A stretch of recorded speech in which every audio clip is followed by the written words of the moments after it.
Welcome to another episode of Search News You Can Use with me, Dr. Marie Haynes. This is a very tired Dr. Marie Haynes this episode, as we've been dealing with a lot of fallout from the January core update and also these changes with featured snippets. I'm sure you've heard by now that Google made some changes to how they're displaying featured snippets, and this actually has a really big impact on a lot of sites' traffic. So my team and I have been working for the entire week just trying to figure out what is it that Google's doing, what are these changes, and how should we be taking advantage of these changes, or what should we be paying attention to? So I don't have all the answers for you, but I'm going to explain to you the way I understand what's happening, and hopefully that'll help you to understand these changes even more. In this episode, we've got some really, really good Q&A questions. If we have time, it depends on how much I babble on about what Google's done with core updates and whatnot.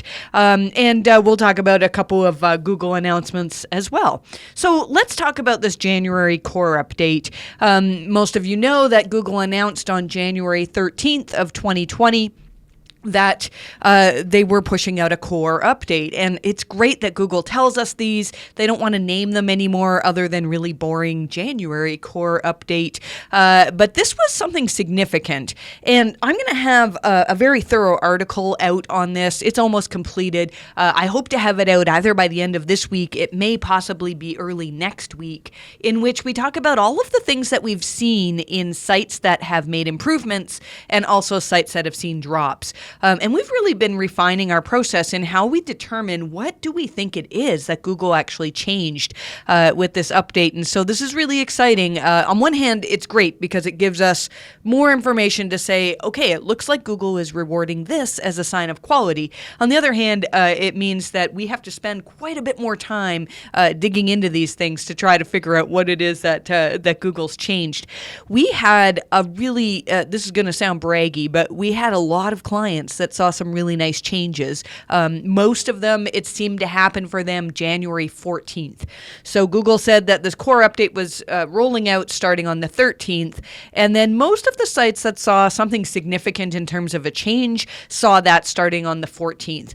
Now, not all of our clients were up. We had a few of our clients that saw decreases as well. And we have some thoughts as to why this has happened. And the sites that saw increases, here's something that's interesting. They're not all medical sites.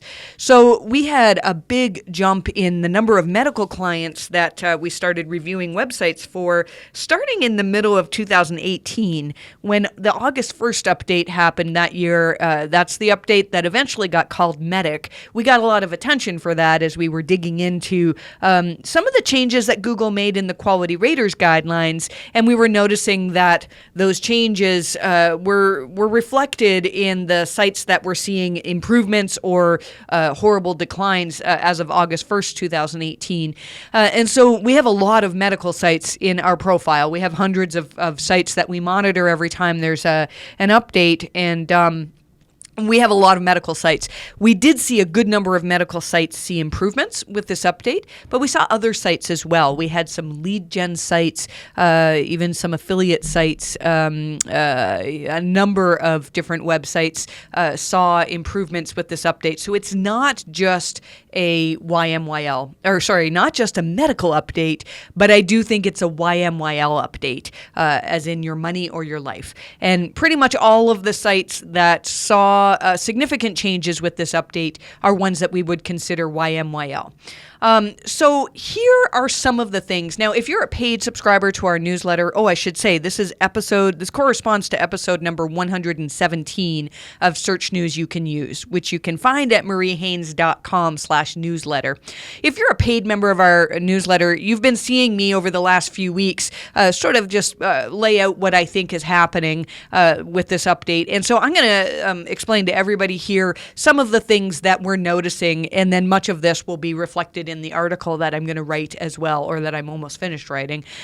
First thing is, let's talk about affiliate sites. Now, every time there's an update, we tend to see people saying, well, I think this was affecting affiliate sites.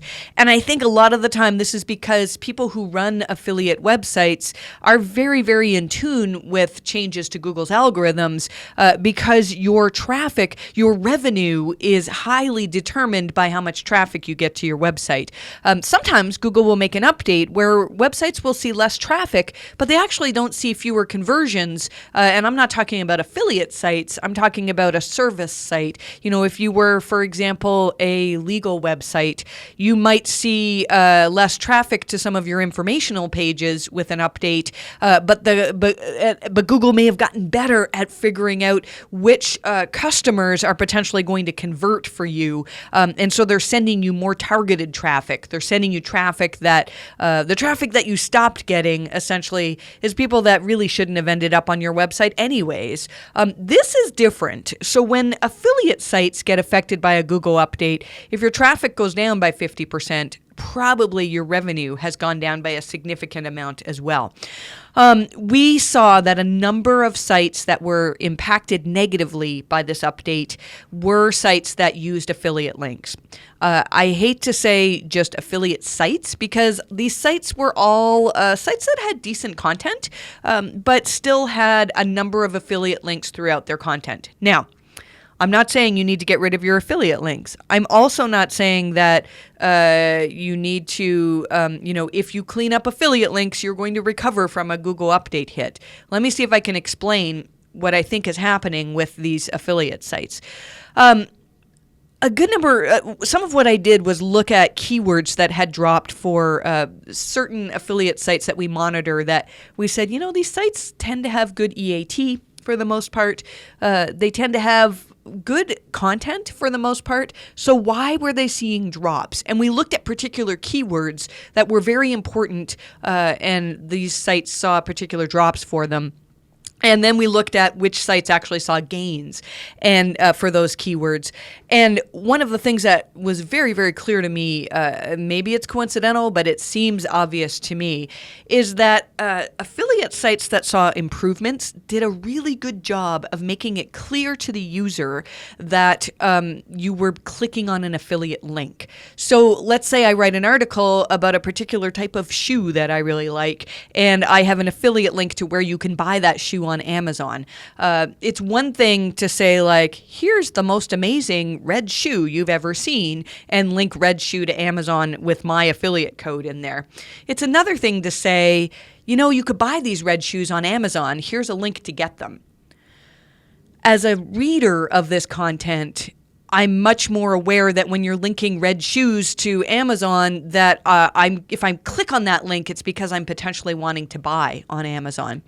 Now, these sites that saw drops that had affiliate links, all of them had affiliate disclosures. They had the wording either at the beginning of the post or at the end of the post that said some of the links in this post are affiliate links, and if you click on them, we may get a revenue share or a portion of the money that is spent on these websites. I think most of you by now, if you have affiliate links on your website, you do a really good job at writing a disclosure to say some of these links might be affiliate links.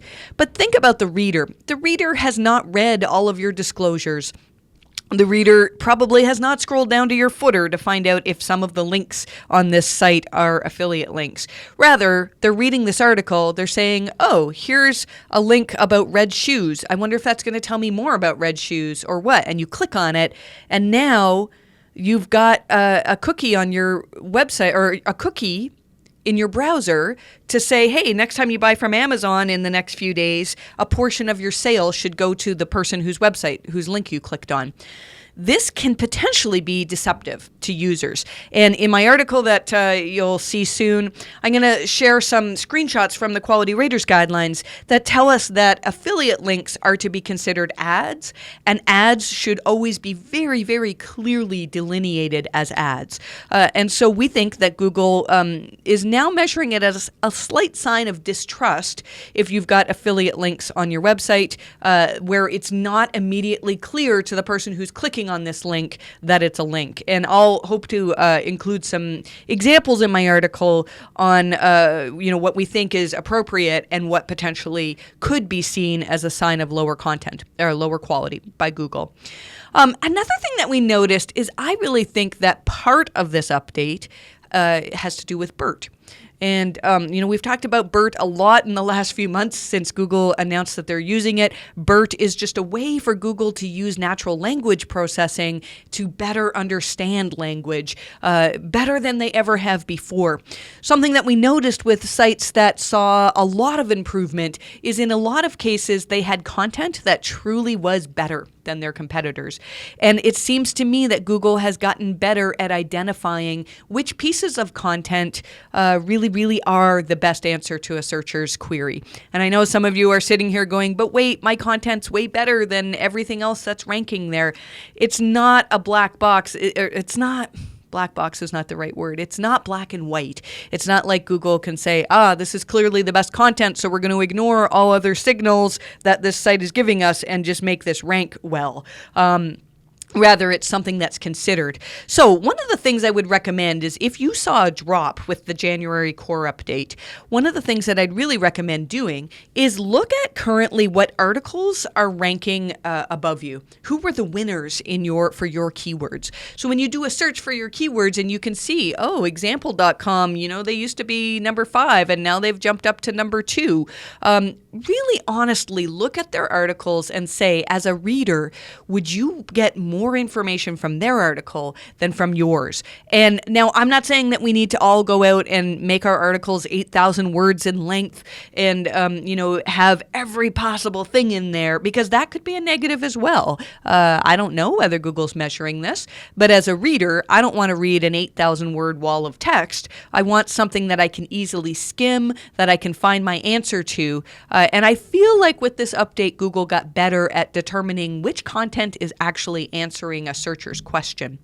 We also think that Google tweaked some dials in terms of trust. The Quality Raters Guidelines give loads of information on things that could be considered trust. We've talked about a lot of them in the past. So for example, if your reputation is bad for your business, if people are leaving negative reviews all over the web saying that they got scammed or, your product really wasn't what they expected, then we think that Google can pick up on that, and that can be a sign of low trust. We have a whole article that we wrote, it's over a year ago now. If you go to mariehaynes.com/trust, you'll find this article that lists a whole bunch of things in the Quality Raters Guidelines that Google potentially could be seeing as a sign of either good trust or lack of trust. Some of the things that we noticed in sites that saw improvements is some of our clients who saw fantastic improvements have really been working on keeping YMYL content up to date. And so if a new study comes out that maybe supports some of the things you're talking about in a medical article or perhaps refutes it, then our clients are adding that to their content. They're adding last updated dates, and they're actually updating the content. They're not just saying, hey, we updated this month when really nothing was added to it. And I'm sure Google is pretty good at determining whether you've actually updated content or whether you're just trying to pretend like you've updated it. Some of our clients that saw improvements worked really hard on adding very good citations and references to their scientific content. And those are things that we're not sure whether Google tweaked those dials or whether our clients finally made the cut in terms of Google saying that they're trustworthy articles. We also think it's possible that Google has started classifying more pet health content as YMYL. We saw a number of sites. There was some discussion on Mercola.com seeing drops. Now, that's not new news, but the pet subdomain of Mercola saw drops with this update. I haven't looked heavily into this area yet, but I have heard other people talking about pet health articles now being considered YMYL. So if you saw drops and you've been writing about pet health, then you need to pay attention to everything we've talked about in terms of EAT, making sure that your authors are qualified to write this content, and that the content is accurate, kept up to date, and not going to be misleading people. Something I haven't looked into is whether scientific consensus plays a role in these pet health sites that are seeing drops. I think it's possible that if you're talking on alternative treatments, so for example, if you're talking about using CBD oil in dogs, that's something that, as far as I know, it's been a while since I practiced again, but as far as I know, that's not mainstream medicine for veterinarians. And so if you're writing about that, if you're not known as a trustworthy authority in pet health, then I would be careful about writing about alternative health subjects like this. Again, we haven't gone into great detail in studying this, so that's a little bit of theory at this point. And then Gary Ish tweeted something kind of cryptic, talking about how SEOs react when they see that spam has been removed from the search results. Now, when we saw this, and he tweeted this a couple of days after the core update, I believe, maybe a week or so after, I started thinking, well, maybe has Google just removed a bunch of spam? And but the thing is, a lot of sites that were negatively affected are not spam sites. They're they're sites that potentially have some issues that could cause people to distrust them, but they're not spam. They have good content on them. I do see, though, a lot of chatter in black hat circles, and something that's really interesting is that yes, we've had people reach out to us saying that they were negatively affected by this update, but not as many as usual. And that can sometimes mean that Google has removed spam. If we're seeing more improvements than drops, how is that possible? Because for sites to improve, somebody's got to drop out. If the sites that dropped out were primarily spam sites, those tend to be usually not sites that would reach out to us saying, we'd like a site review, we'd like to figure out, how can we improve our quality? Because they already knew that they were spammy and just ranking because they figured out Google and figured out, how to manipulate links or stuff like that. And so hopefully that makes sense, but I think that removing spam was potentially a part of this core update. They certainly haven't removed all spam, but some search results have gotten better with spam results being removed. So those are the things that we think Google was working on for this update. And to complicate all of this, Monday, so that would have been January 27th, we had a number of sites that had seen some changes with the January 14th, 13th, 14th core update and saw further changes on January 27th. I think Google probably tweaked some dials at that time, but as I'm recording this, it's Wednesday. We really only have a day and a half of data to look at, and so I'm not comfortable making any judgments right now on whether something was tweaked on the 27th. So if you're seeing changes on the 27th, I think there's a good chance that it's connected to the core update. It's not uncommon for us to see Google making tweaks whenever they do a core update. So I'm going to leave it at that. That's a lot of discussion on this core update. I don't claim to have all the answers on this. Usually when there's a core update, I have a stronger feeling of like, oh, Google was working on this. And all we can say at this time is it seems that Google has found different ways to measure quality in terms of trust and also the quality of the content itself. And then if that wasn't enough, Google made some changes to featured snippets. Have you heard about this? It's been all the talk for the last little while. So Google, Danny Sullivan under the Search Liaison account made some announcements this week about changes in featured snippets. Here's the basics of what you need to know. First of all, in the past, if you had a featured snippet, let's even go back a little bit. I know most of you know what featured snippets are, but there still are some of you listening to this that maybe are a little bit confused. If I do a search for something and the first result that's in a box that's not sponsored, it's not an ad, not a carousel, but it's basically an organic result that's in a box, that's usually the featured snippet. Featured snippets can often be confused with answer boxes. If I do a search for how many kilometers are 6 miles, something like that. The result that I get is not a featured snippet. It's just an answer box that Google gives me. And then other people get confused about the difference between featured snippets and knowledge panels. So if you did a search for Marie Haynes Consulting, you'll see on the right sidebar, I'm talking about on desktop search, there's a box that is a Google box, and it has information about our company and our address, and if we've put out any Google posts, it has that type of thing. That is a knowledge panel, not a featured snippet. So going back to featured snippets, prior to this change, what would happen is, let's say we held the #1 organic ranking for a particular keyword. When somebody did a search for that keyword, they would, and let's say we also had the featured snippet, they would see the featured snippet with our answer in it. And then below that, they would see our site listed as the first organic result. And so most of the time, if you had a featured snippet, you would also have a listing in the top 10, in the first page, basically. And what Google did was make a change so that you no longer have that duplication. So if you own the featured snippet, you do not get an organic listing for that page on the first page. And what people were noticing, I saw Dr. Pete from Moz tweeting about this, is that, that site that had previously the featured snippet and then also the first organic result, they had that first organic result pushed to the second page. And it was usually the top result on the second page. So this caused a bunch of stir because, of course, if you used to own the featured snippet and the first organic result, you're going to get more traffic than if you just own the featured snippet now. And so people are saying, well, do we even want the featured snippet? And this is interesting, right? Because our users may be trained to click past the featured snippet or scroll past the featured snippet and click on what we used to call the first organic result. I'll talk in a second about some questions that I asked of my Facebook friends that are not into SEO, and it's really, really interesting. So let's go through what Google has told us so far.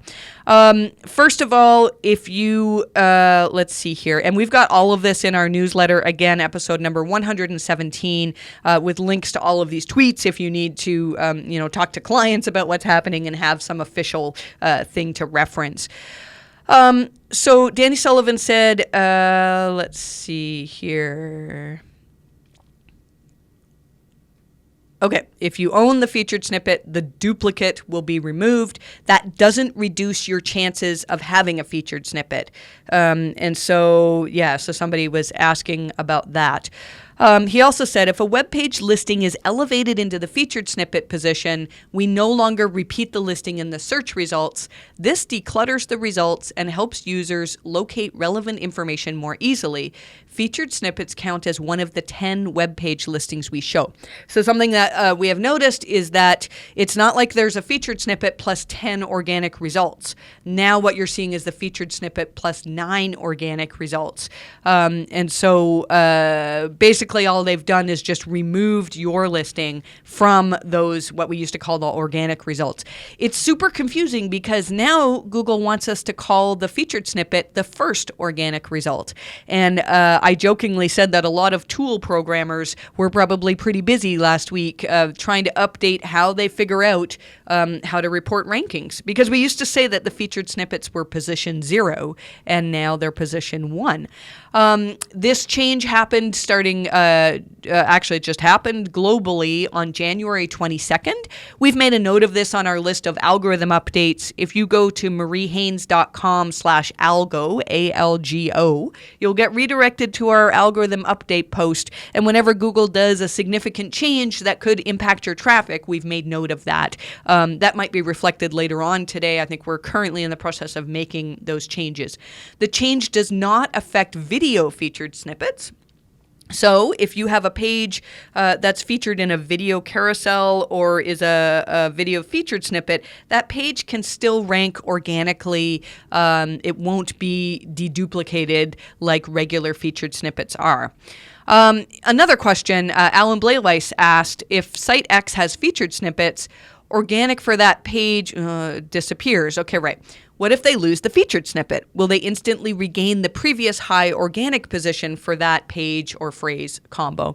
And so the answer to that is, Danny said he would expect that you would go back to where you were ranking organically for this. I actually saw this with, I did a search on desktop for EAT SEO, and that's something where occasionally from time to time, and when I see it now, we have the #1 organic listing for that, but SEMrush had the featured snippet.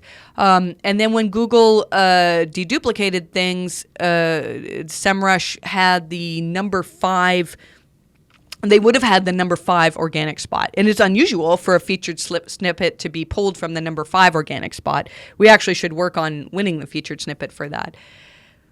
I feel like I'm getting so confused with this because, in that example, SEMrush actually had what we call a right sidebar featured snippet. You're used to seeing the featured snippets right front and center, and you see that as the #1 result. What happened initially when Google made this change was they lost their organic ranking that was #5 organic, so that result got removed, and now they have this featured snippet in the right sidebar on desktop search. And so when that happened, we noticed that our traffic holding the #1 organic spot skyrocketed. Because I think, there used to be a featured snippet in the middle, and now that was removed, and people don't know to look at the right sidebar for a featured snippet. So as of this morning when I was recording this, so Wednesday, January 29th, Google said that they made changes again so that they're not going to remove the duplicate if you have a right sidebar featured snippet. And over time, and I think they said within the next month, that right sidebar featured snippet is going to be merged into the main content, and then they'll start deduplicating again. Confused yet? I think I understand it, but gosh, it's very complicated.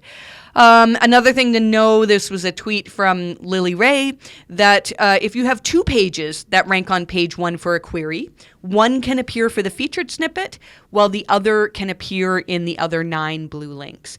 And so we saw, I know a few people tweeted at me saying, no, this site has the featured snippet and also has an organic listing, and it's because it was a different page that was featured in the 10 or the 9 blue links now. So this was interesting. We had this discussion on whether the average searcher understands that the featured snippet is an organic result. And, some people were saying, well, yeah, people know that it's not labeled as sponsored. It's not an ad. And so I went to Facebook and I asked this question. I said, question for my non-SEO friends.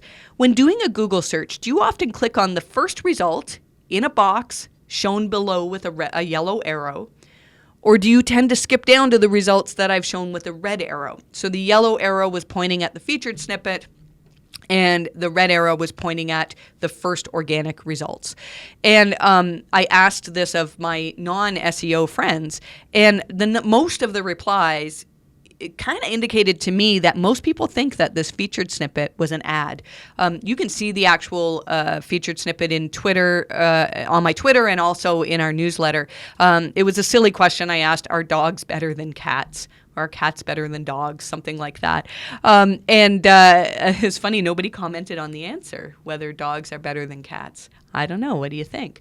But here's some of the comments that I got. I usually avoid the sponsored stuff, and I want 2 or 3 sources, so I scroll.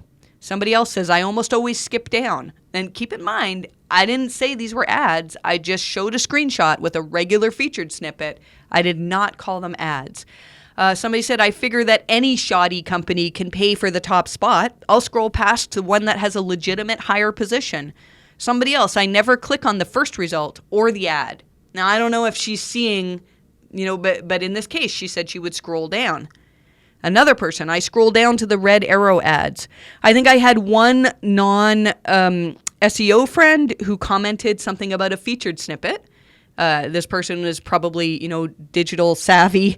And everybody else thought that, though I was asking them, do they skip past the ads? This is significant because if you have the featured snippet, I think users are trained now to skip past all the Google stuff. skip past all of the, unless you're specifically looking for a local result from the maps, perhaps. But people were trained to skip past all this Google stuff. So here's what I think is happening. I think Google is trying to train people. I think right now, if you owned the featured snippet and you owned the number 1, 2, or 3 organic result in the past, and now you've lost that organic result, you're going to see a drop in traffic. But I think that over time, people will start recognizing that, oh, wait, that first result that's in a box is usually the best answer to my query. Now, in some cases, we've had this argument about featured snippets. In some cases, people are going to say, well, I got my answer from what was in the box, and so I don't need to click through. That's not going to change. But I think that over time, people will start to recognize that that's actually a really good result, and they'll start to click on those.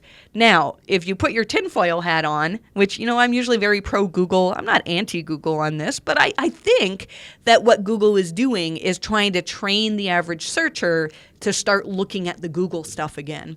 And they may find that after this happens and people start clicking on featured snippets, that more people are clicking on ads as well. It'd be interesting to see. And so, Google's going to be making some changes on this over the next few weeks. We've got some really interesting stuff in newsletter too from Claire Carlisle, who's talking about, if you win the featured snippet, do you lose your FAQ content? And I feel like I could go on this for quite a bit longer. If you are interested in hearing more about this or learning more about this, then check out our newsletter, and we've written out pretty much everything you need to know about this change. And I'll be active on Twitter as well as new concerns come up, talking about what we need to do about this. One of the discussions and I don't have the answer for this, is whether or not we should be trying to remove our featured snippets. Now, how do you do that? You can use a no snippet tag to ask Google or to tell Google, look, I don't want you taking any content from this page and making it into a snippet. Now, the problem is, if you use no snippet, you also remove your regular stuff. So your organic listing will not have a snippet below it either. So obviously, that's not something that people want. Google has documentation that says you can experiment. If you don't want the featured snippet, you can experiment with using something called max snippet. This was introduced this year, I believe. And max snippet says how many characters Google's allowed to use for a snippet. Now, if Google wants to take your content and use it for a featured snippet, then there has to be a certain number of words. I don't remember what the exact number of words is, but you can experiment and say, I only want Google to use 50 words max for a featured snippet. I'm making that number up. You'll have to play around with this. When you implement that, then the next time Google crawls your page, then they'll say, oh, we're only allowed to use 50 words, but for a featured snippet, we want more than that. And so they'll drop you out of the featured snippet slot, and you should regain your organic listing below. The problem, though, is now that the words that are chosen as your regular snippet are going to be limited to 50 words. So, I feel like Google needs to have something to allow us to just opt out of a featured snippet, but I don't think that's going to happen. So I think I've said the word snippet far too many times, and we're going to move on from these, but it's really, really interesting discussion. A little bit of news about reconsideration requests. We've mentioned in the past few podcasts that we have a number of clients that we filed for reconsideration, and it's taking ages to get a response back. We had a few responses back just this week. Some of them passed, some of them didn't. We're working on those that didn't. But one of them was one that we filed 11 weeks ago. I used to say that it can take up to 6 weeks to hear back from Google, and 6 weeks is a long time when you're trying to get a manual action removed. 11 weeks is ages. So my advice to you would be that if you are filing for reconsideration, do all you can, so that you're not trying to chip away at this manual action. If you're trying to hide certain links or go, well, we don't know if Google really wants us to remove these, it could take you a very, very long time to get a manual action removed if it's an 11-week turnaround. That's almost 3 months. That's too much, in my opinion. Hopefully, Google will be working on getting through this backlog. I think they handed out way more manual actions. They did a whole bunch in the last 6 months or so. And I don't know if that will continue or not. There's news too that there's the removals report is back in Search Console. So old Search Console used to have the URL removal report, and now we see one in new Search Console. And so there's something interesting though I noticed in their announcement about this tool is that it says there's a section that will allow anyone to update content that's been removed on a site. So basically, you can ask for removal for URLs that are not yours. And so I don't know if this is going to be abused. I think Google probably has something in play that says if a user has marked this URL as being removed, Google's probably got to verify that with, the fact that it's hidden by robots or that it's no index. They're going to verify that it actually does not exist anymore. I don't think it's possible that we can go to all of our competitors and request removals of all of their pages and then suddenly be outranking them. Hopefully none of you are going to stoop to that kind of level to try that. And there's also a new section for safe search. Users will be allowed to mark pages as potentially not suitable for work. And if Google agrees that they're inappropriate, they can remove them from search. I don't know, again, whether this is something that will be done manually or algorithmically, whether a user flags it and then Google has to go in and manually decide whether to remove that. I think that would be kind of crazy to do that on a manual scale. So it'll be interesting to see if there's any abuse now that we have these options. Hopefully not. Just to add more confusion to the changes that we're seeing in the Google SERPs is Google's made more changes to favicons. So favicons are those little tiny logos that can appear. Sometimes now they're appearing in search results. Sometimes they're not. And so Google has told us that they're going to be making changes. This was January 24th. Google said, our experimenting begins today. Over the coming weeks while we test, some might not see favicons, while some might see them in different placements as we look to bring a modern look to desktop. And so if you're seeing weird things with whether or not your favicon is displaying in search, then be aware that Google is actually doing testing on this. And so what you see today might be completely different from what you would see tomorrow. Somebody asked John Mueller if your favicon was missing, if that means that you're affected by a core update. I understand why they asked that, because you can lose rich snippets if you're affected by a core update. If Google sees that for whatever reason they've called your site lower quality, then you might find that you lose rich snippets such as review stars in the search results. But this is not the case for a favicon. So if your favicon goes missing, number one, it could just be that Google's doing some testing, like I just said. Number two, it could be a technical issue on your side, but it doesn't mean that Google has deemed your site as low quality. And speaking of which, we had something from Brody Clark that he was saying, don't play around with pretending to make your favicon an ad. I've seen people do this. This can actually cause Google to put their own favicon. If they think that you're just messing around with your favicons too much, you have the default one, and that doesn't look very good in search. So we don't recommend doing that. Interesting tip from newsletter. We've got loads of tips in newsletter that I won't have time to cover in podcast. But one thing was somebody was talking about removing Google Maps from their page. And it was John McAlpin said that he saw an average of 41% mobile load speed improvements just by replacing the Google Maps API with static images on their about pages or their location pages. So for most sites, like if your contact page has a map on it that loads from Google Maps and it loads a little bit slowly, that's probably not going to impact your Google's assessment of quality for your website. But if you have Google Maps on a whole bunch of pages of your website, removing those can make them go faster, and it may potentially help improve your performance in search. a little bit of a note from about JavaScript redirects. So most of you know that you can do redirects. If you're doing a 301 redirect, you can do that with JavaScript, and Google has said that that's okay, but it can take a day or two for Google to process the JavaScript. That's actually faster than it used to be. So if you have implemented a JavaScript redirect and it does not immediately take effect in Google's eyes, give it a day or two, and they'll probably catch up with you. There was an interesting discussion on Twitter about whether Google looks at links in PDFs, and there was some discussion as to whether the links in PDFs are treated as followed links or not. The understanding that I get from this discussion is that links in PDFs are generally considered no followed, but Google has the option to count them if they want to.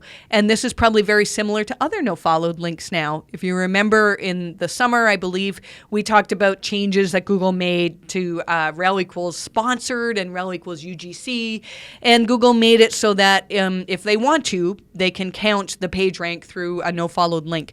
So, in all my years of looking at unnatural links and doing link audits, I don't think I can recall somebody who I felt was penalized either algorithmically or manually because they were abusing links in PDFs. It's not something that I see a lot of spammers do. I think this is more interesting than actionable, but I thought you'd be interested in hearing about that. Let's talk about Forbes. Really interesting article on Search Engine Roundtable today about whether or not Forbes was penalized by Google. Now, there's tons of speculation in this, but I'm including it just because I think it's interesting and I think it lines up with something that I just talked about. So there was a writer, somebody who writes for Forbes, and he asked for his name to be removed from the article, who reached out to Barry Schwartz and said all of his Forbes articles are seeing massive reductions in traffic as of, I think it was yesterday, 2 days ago, late January 27th. It was 11 p.m. his time, January 27th. And apparently many other writers for Forbes are noticing this massive drop. Now, when I looked at Forbes traffic on Ahrefs and also on SEMrush, I'm not seeing anything there. And it might be that they just need a day or two to catch up, but I'm not seeing a drop in pages ranking from Forbes. So what's happening here? I thought it was really interesting that, first of all, that this writer was paying such close attention to how much traffic his Forbes articles are getting. I mean, if I wrote for a major publication, I think it would be cool to see like, oh, this article that I wrote got more attention than this one. But this guy's checking, like, he can tell by the hour when his traffic dropped.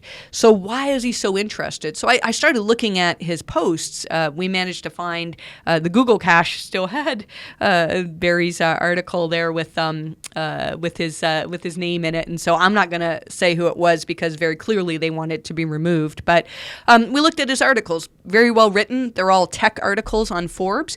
But something that I noticed in every single article is that there's there's many undisclosed affiliate links.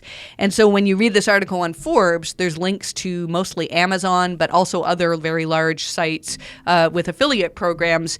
And the links are not Forbes affiliate links. They belong to this particular author. So that's why I think he was paying so much attention to whether his articles are actually getting traffic, because he publishes an article on Forbes that contains affiliate links, and then he makes money from that. I'm not saying that's wrong. I think that's fine. But remember earlier in the podcast, I had a theory that Google wanted to demote pages that did not clearly explain to users that they were clicking on an affiliate link. So I think this is possible that this is what happened here. The only thing is it doesn't line up. The core update was January 13th or 14th is when most sites saw the effect of it. And this happened starting January 27th. And I've just realized that we said that we thought January 27th was a tweak to the core update. And so this is possible that algorithmically Google has determined that these posts have loads of affiliate links that are not clearly disclosed. I'm not saying this 100% for sure, but I think it's highly possible. So those of you who are heavily involved in writing content with affiliate links, you need to really pay close attention to what the Quality Raters guidelines say. Again, I'm going to outline this in my article, which we should have out very soon. Somebody asked whether on Reddit whether do follow profile signups are worth it. I don't even know if I need to include this in newsletter because I think most of you know it used to be old school SEO. We'd find, update your Moz bio, and because you're going to get a followed link from your Moz bio, and then Moz made changes years ago so that only the top contributors to their site got a followed link from their profile. And when I'm doing link audits, it used to be that we would see, I could tell you pretty much every site where you could get a followed link from a profile. If you sign up for a forum and it says, here's my website, you could get these followed links. So somebody asked about this on Reddit, and I love it when John Mueller pops into big SEO on Reddit. His answer was no, they're not worth it. So don't be trying to build links like that. That's exactly the type of link. I mean, it's not like you're going to be penalized if you have some of these, but if you have hundreds of them, it's possible that this could be seen as a sign of low trust by Google. So let's see, we've got, I'm not going to cover all of the Q&A. Those of you who have asked some questions, and you can ask a question through mariehaynes.com/newsletter. Each episode has a link to a form where you can ask me a question, and I'll do my best to answer it on podcast. Some of you, David and Alice, who have asked questions, I'm going to get to your questions next week because I've blabbed on a little bit too much in this episode. Roxanne asked, though, as well, in your opinion, does it make a difference SEO-wise whether a blog is on a directory or subdomain? I know Google says it doesn't, but many others disagree. I'd like to get your opinion. So this is always one of the endless questions that John Mueller gets asked. Should you have your blog on a subdomain? So that would mean blog.mariehaynes.com. Or on a folder, so it would be mariehaynes.com/blog. And according to Google, whenever you're asked, it's one or the same. They're both equivalent. Most of the studies that I've seen have shown that it seems to be better to have the blog on your own site. Now, I'm going to tell you a little story about my website. My website, do not look at it for SEO advice right now. We're getting a new site. We're working with Kickpoint, Dana DiTomaso's company, and she's building a really fantastic website for us. And it's going to be a lot better because the website that we have right now is one that I cobbled together as a WordPress theme many, many years ago. There's a lot of things on there that I wish I could change, and we just haven't had enough time to do it. But it's not a great example for SEO in a lot of areas. My website, you'll notice when you go to newsletter, it's on a subdomain. It's courses.mariehaynes.com.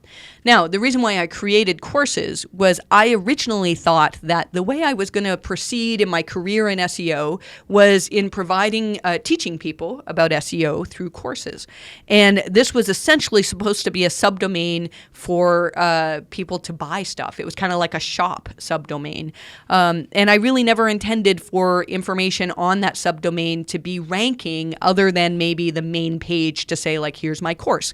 Now, I didn't go down that route for a while. I had, it was a very good SEO course, but keeping it updated just didn't happen. And one day we may relaunch that. And we've got other products that we're going to be launching there. But in our new website, I'm not having it as a subdomain. So we're going to have our newsletter as a directory, not a subdomain on our site. My thought is that a subdomain is good if you have something you really want to separate from your main content.